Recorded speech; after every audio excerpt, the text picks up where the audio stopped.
Hello everyone, कसे आहात तुम्ही? सकाळी उठले, फ्रेश झाले आणि पहिला तर मी माझी बॅग भरून घेतली बिकॉज चार्जर वगैरे विसरू नये म्हणून मी एक एक गोष्ट आठवणीने घेतली आणि निघाली ऑफिसला जायला. ऑफिसला गेल्यानंतर कामाला सुरुवात केली आणि काम होत नाहीये म्हणून मी 2 जणांना ओरडली. प्रेशरमुळे दोघी मग रडायला लागल्या.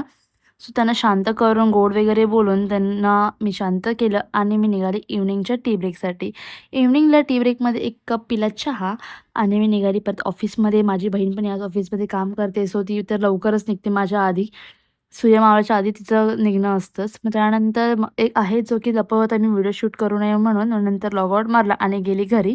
घरी जायच्या आधी माझं आहेच सवय की मी एक मटका चायची चाय पिऊन जातेच. सो ऐरोलीमध्ये उतरली, 1 कप चाय पिला आणि गोड काहीतरी घेऊन गेली घरी बिकॉज मम्मीला काहीतरी खायचं मन करत होतं. तर घरी गेल्यानंतर मी फ्रेश वगैरे झाली आणि माझी मम्मी जी आहे काहीतरी काही ना काही बनवत असते, एक्सपेरिमेंट करते, जे की आम्हाला ते खावं लागतं.